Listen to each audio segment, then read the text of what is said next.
Bonjour et bienvenue, voici notre tour d'horizon économique, géopolitique et boursier. Nous sommes le jeudi 9 mars. Et pour comprendre comment tourne la planète finance lorsqu'elle tourne autour des quantitative easing, c'est sur la bourse au quotidien et nulle part ailleurs. Et l'épisode du jour s'intitulera 8 ans avec des béquilles. On va passer au déambulateur. Oui, aujourd'hui on fête le 8e anniversaire du début du bull market. Alors, aux États-Unis, puisque en Europe, on a eu cette rechute, ce retour à la case départ de l'année 2011 lié à la crise grecque et aux craintes de voir l'euro voler en éclats. Mais aux États-Unis, on va dire que ce sont les 8 ans les plus haussiers qu'on ait connus depuis la période de 1994-2000, alors ça ne faisait pas 8 ans, ça n'en faisait que 6. Il faut ensuite remonter aux années 50 pour trouver un épisode haussier de 8 ans, mais on n'observera pas un triplement des indices américains. Alors tout ceci a été rendu possible par les béquilles monétaires que les banques centrales ont fournies au marché. Bon, vous savez que je parle de béquilles aujourd'hui, mais on peut aussi parler d'opium monétaire. Aujourd'hui, ça sert davantage d'ailleurs à somnoler qu'à progresser. On le voit en Europe, puisque depuis le 15 décembre dernier, à l'exception d'une seule séance, celle du 1er mars, et encore c'était une hausse complètement artificielle, nous n'avons eu pratiquement aucune séance dont la volatilité a dépassé les 0,5%. En fait, depuis le 24 juin dernier et le trou d'air lié au Brexit, on peut dire que le mot correction, puis consolidation, puis même pause, respiration, est sorti du vocabulaire boursier. Alors quand on termine un mouvement de 8 ans de hausse par une obnubilation haussière qui dure depuis maintenant près de 9 mois, ça ressemble quand même beaucoup à une fin de mouvement spéculatif long terme, sauf que là, il n'y a pas d'intervention humaine du tout, ou alors pour 2% des ordres rentrés dans les machines. Pour le reste, ce sont les machines qui copient ce qui s'est déjà produit par le passé dans des phases haussières, mais où là, le libre arbitre humain faisait toute la différence. Aujourd'hui, ce n'est pas le libre arbitre humain, c'est la liquidité. On regarde ce qui rentre sur les marchés et puis on voit ce que l'on obtiendra si cette liquidité s'injecte de façon régulière dans les marchés. Mais ne plus corriger, comme c'est le cas depuis le 15 décembre dernier, ça, c'est vraiment la signature d'une fin de mouvement. En tout cas, c'est comme ça que ça s'est toujours passé dans l'histoire. Alors, on nous dira que oui, rien à voir cette fois-ci, c'est pas l'accélération qu'on a connue fin 99 avec les dot-com, ce n'est pas la folie de la bulle immobilière et la ruée sur les bancaires de l'automne 2007, rien à voir non plus avec les hausses qu'on a connues en 86-87 et qui étaient liées surtout à un changement de législation favorable aux actions.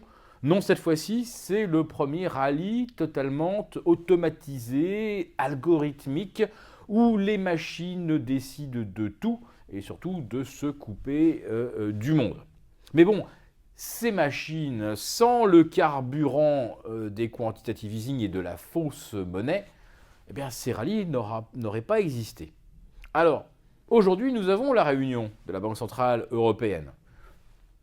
Le consensus est clair. On n'attend rien, aucune révélation de la part de M. Draghi, puisque tout se passe bien. On a maintenant une croissance en Europe qui rattrape celle que l'on observe aux États-Unis.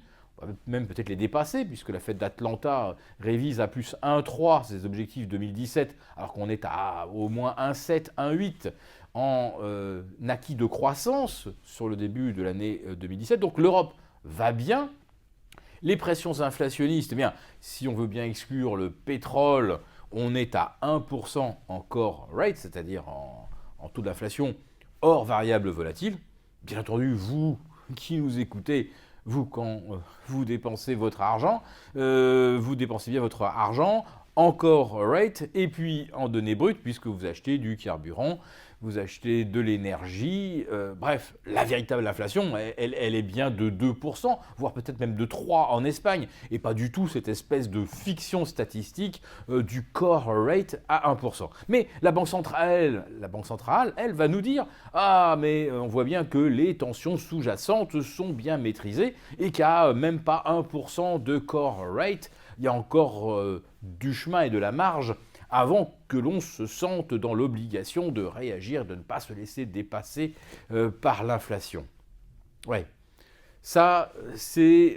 on parle avec sa bouche, comme on dit, mais dans la vraie vie, les tensions inflationnistes sont bien là. Alors, la crainte, c'est que M. Draghi, au détour d'une des questions qui lui sera posée, en profite pour dire que les béquilles monétaires, elles ne peuvent pas être éternelles et qu'heureusement, l'économie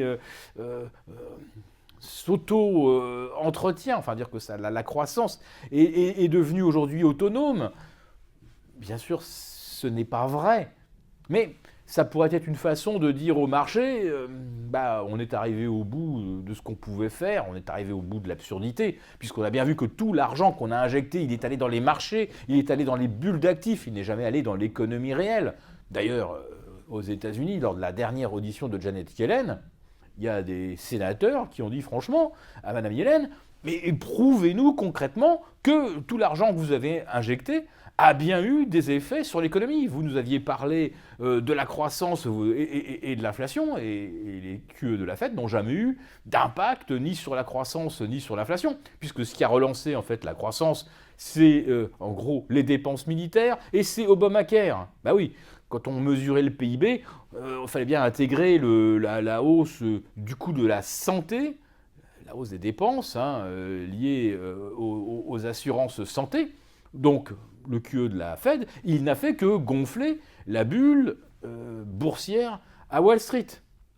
Alors, c'est vrai que si les quantitative easing sont retirés, il n'y aura pas d'impact sur l'économie réelle. En tout cas, pas l'impact d'argent qui disparaîtrait, puisqu'il n'y est jamais arrivé.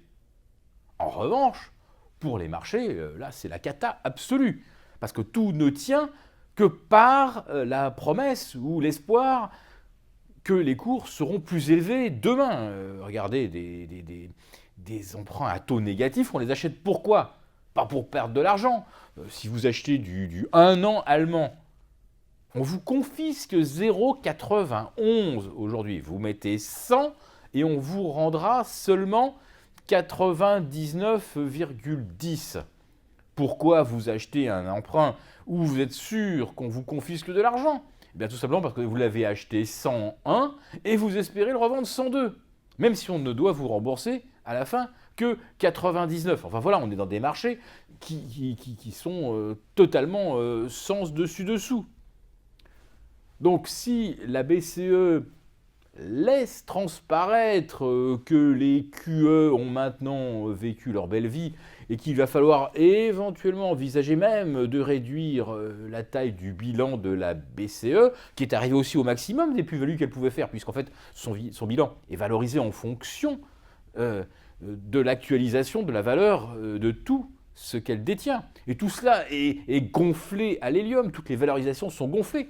La BCE ferait bien effectivement aujourd'hui de dire « Ah bah voilà, maintenant que j'ai 10-15% de plus-value sur mon portefeuille, je ferais bien d'en relâcher un tout petit peu. » Voilà, donc si M. Draghi ne dit rien aujourd'hui, attention à ses sous-entendus. Et en ce qui nous concerne, restez couverts.